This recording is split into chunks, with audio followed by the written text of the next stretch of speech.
Good morning. Today there will be two presentations from Huawei. My presentation will be pretty general. I'll just say a few words about our company, make a company overview.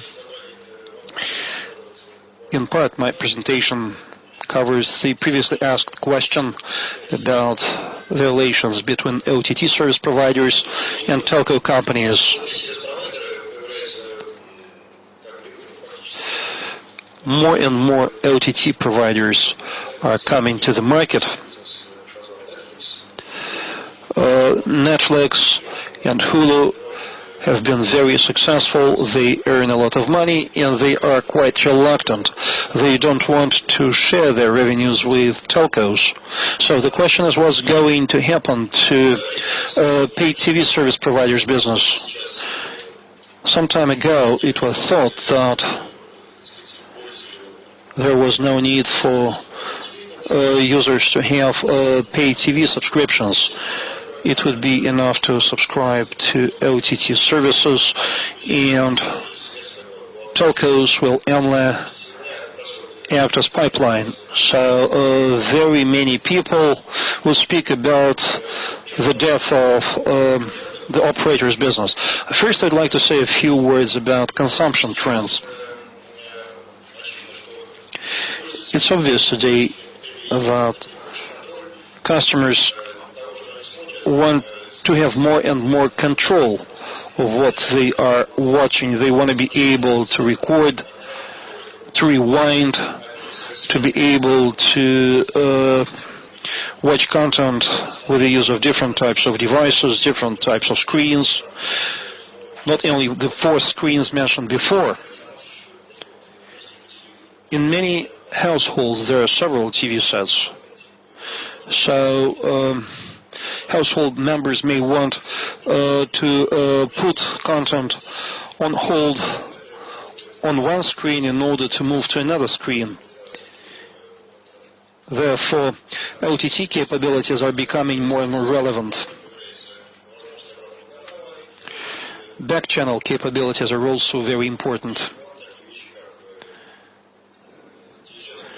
with things such as TV applications, interaction, interactivity, and commerce.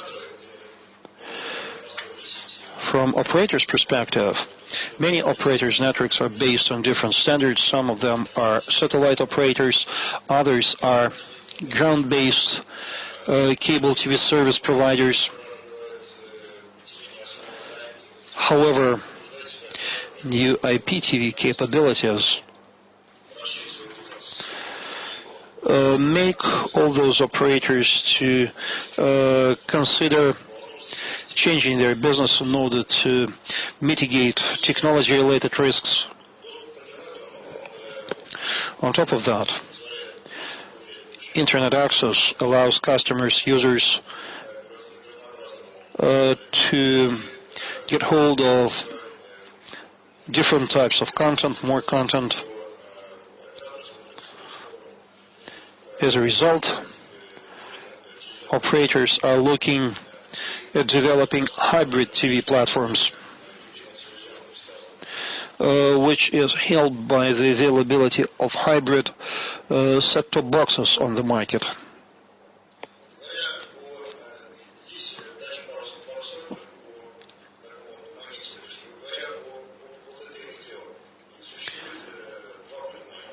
There are two definitions of OTT video, or two approaches to it. An operator should ask himself, who am I? Am I a service provider or pipeline for OTT service providers, or am I an OTT service provider? In which case, I can expect bigger demand for my services. Of course, an operator is unable to reach all the subscribers, all the potential customers. For any service to work out, it is necessary that it's based on CDN, or content delivery network. Because video is delivered over the internet, any internet-connected device is potential consumer of this content.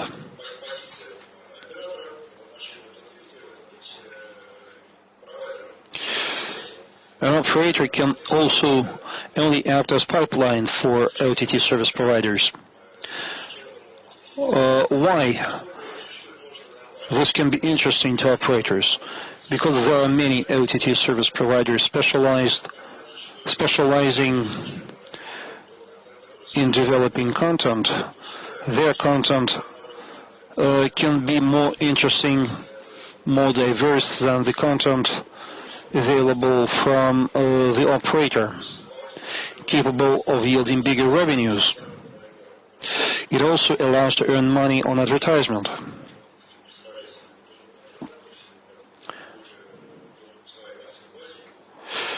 If you're offering internet access, you're offering access to your subscriber base, which means that you can earn on advertisement. What's happening with OTT video? On the one hand, yes, free of charge. Video content providers say everything is okay. Why should we share our revenues with operators? We can earn on our own.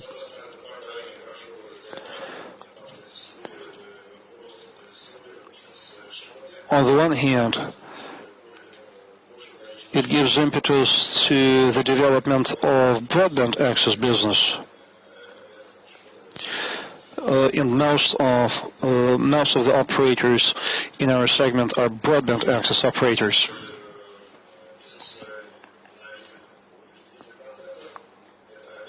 Speaking about video content, in moving to video content, operators can develop their own IPTV business, and at following stages they can engage in partnerships with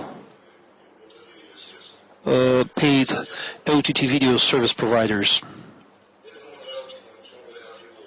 We can distinguish three blocks here, three strategies. First, OTT video services from third-party providers can be considered as additional business, but over time it can happen that operators will need to invest a lot in their network capacity with no sufficient return on investment, which means that over time they may need to switch to partnership model. I mean partnership with service providers. A few words about integration with OTT service providers. What kind of risks does it envisage? Well, first, the operator does not pay anything. While the network can be congested, it is possible that there will be internal competition with operators' own video services. In case of partnership, there are also risks. For example, if an operator has its own video business, the content provided by OTT service providers may compete against the operator's content. In case of integration with the OTT service provider, if the quality of video offered by such OTT service provider is not high enough, it can undermine the business of the operator. But an operator has mechanisms to influence upon such OTT partner. First of all, the provider owns infrastructure, which allows him to be in control of the quality of services at the level of subscriber devices. The operator can manage traffic.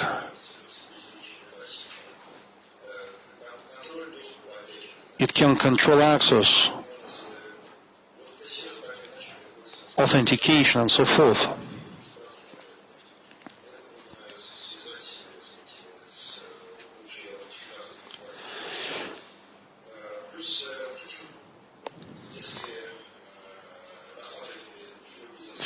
Moreover,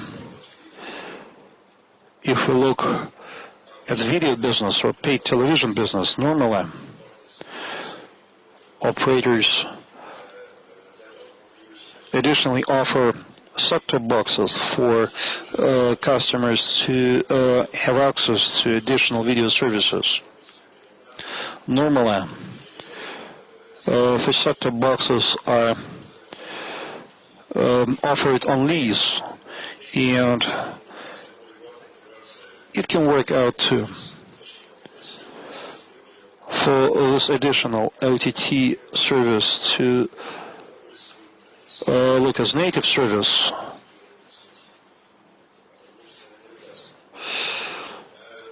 an operator can offer proper interfaces with user-friendly navigation and so forth. Why do operators need such OTT service providers? Because the number of such OTT providers has been growing of late. And here many analysts agree. Over time, it will be very difficult for end users to choose OTT service providers. OTT providers need to differentiate themselves. How can they achieve that? They can achieve that with the help of an operator. And for this, the operator can offer SLAs, quality management,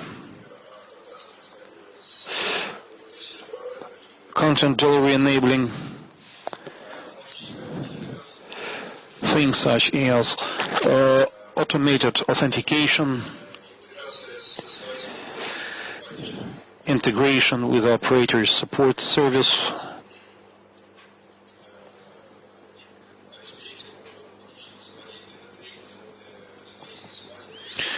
trusted interaction with subscribers, local broadcasting rights. For instance, an operator possessing CDN can limit content use, for example, only making it available for some specific locality or region.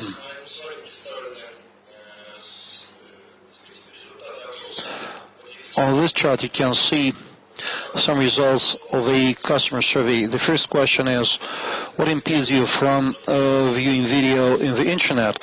And the second one is, what characteristics of internet video are most important for you? And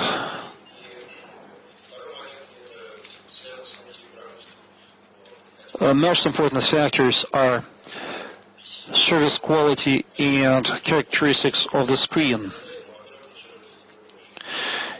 And to be in line with this demand, it's much easier for the operator to meet this demand than for an OTT service provider. It is especially relevant in the context of content diversity. On the other hand, why do operators need OTT service providers? Let's try to look at this situation from the operator's perspective. What do subscribers want to see on their screens? The options here are internet access, one-zone video library, music, email, and so forth. Every time, in every answer, the internet is involved.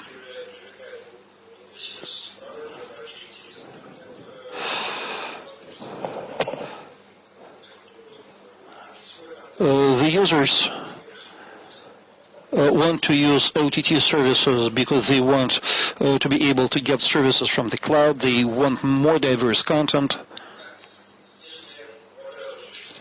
If an operator has some IPTV infrastructure or cable TV infrastructure, Of course, its architecture will be different from this system. The question is how to interface all those things. And most important questions here are service centralization, centralized user database management, CDN sharing, video content delivery sharing,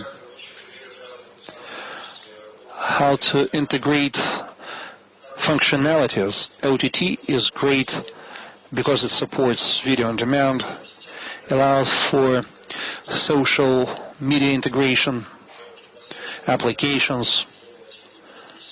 As to line television, the situation with line television is not as great as with cable television and so forth.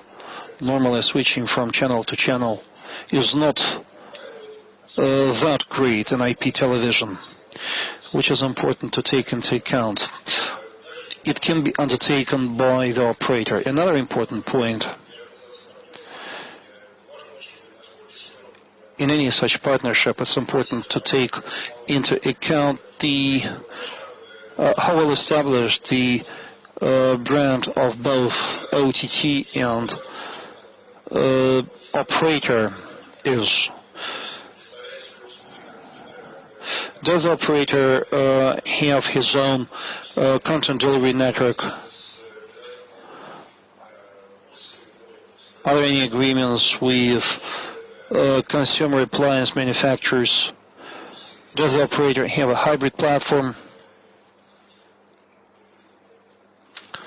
Which brings me back to this question, the question of hybrid platforms.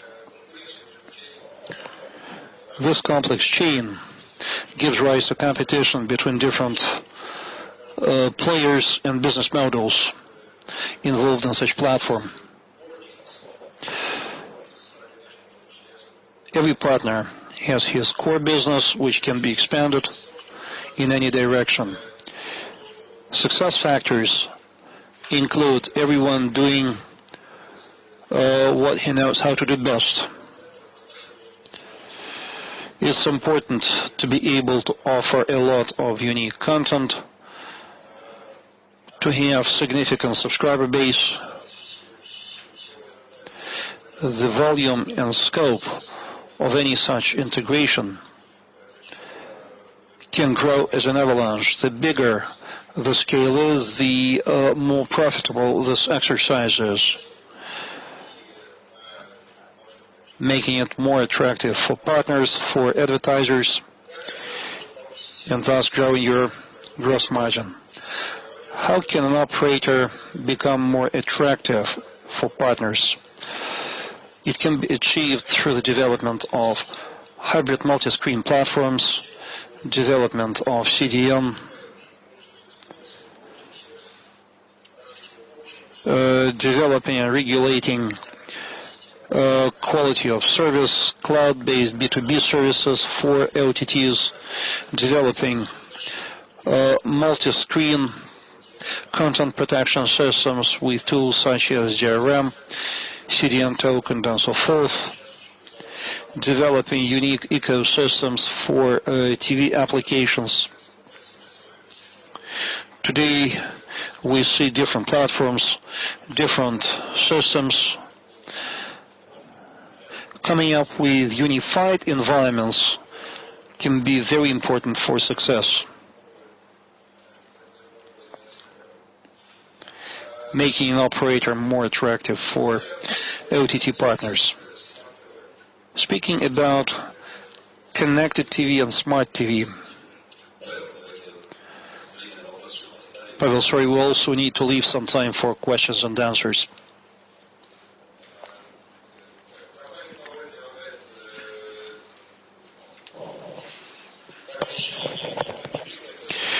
Huawei offers both hybrid platforms and smart CDN.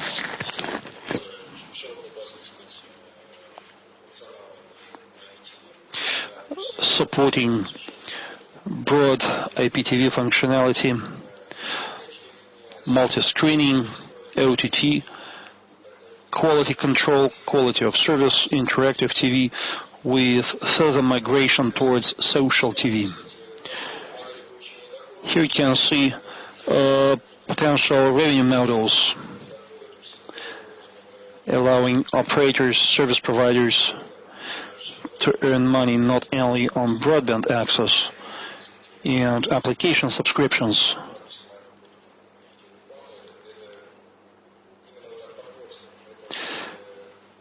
but also on partnership in areas such as OTT-based advertisement, CDM, adaptation and transcoding, and so forth. Well, to summarize, such partnership between OTT service providers and operators can be a win-win game. Partnership with OTT will allow an operator to improve the attractiveness of operator services. Additional benefits can be achieved through B2B services. For a long time, digital TV services will be consumed with the use of set-top boxes. Operators can distribute such set-top boxes based on subscription for additional money. Moreover, partnership with OTT service providers will allow operators to earn more on their broadband access services. Well, that's it. Thank you. Thank you very much. Pavel, colleagues, do you have any questions? Don't forget to use the microphone.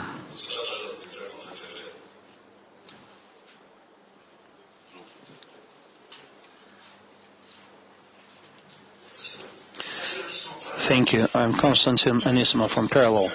Will you give an example of successful introduction of your system where it helped an operator to earn money? Can you give us an OTT case study or OTT to service provider partnership? Well, unfortunately, I don't have specific information at hand. One of the most recent examples is Honesty Telecom and China Telecom. Do you have anything closer? There will be a presentation by my colleague. Possibly in his presentation there will be more details, but Mobile Telecom and China Telecom is a really good example. If my understanding is correct, you are speaking about huge markets with dozens of millions of subscribers. May I? I'm Yana Belska from Arena Express. Can you give me an example of successful OTT service introduced in Russia, a service that's paid back? Can you evaluate the entire OTT service market in this country? Well, this market is in its struggle in this country. How big is the number of users, for example? How many users are using this service today? Unfortunately, I don't have such stats. Hi, please. Well, probably there will be presentations by analysts.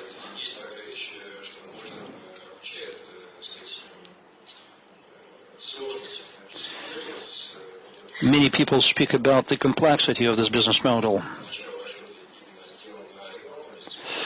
Well, in many ways, it looks at the advertisement model.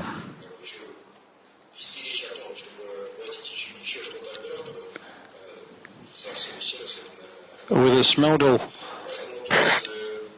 paying something else to the operator is out of question.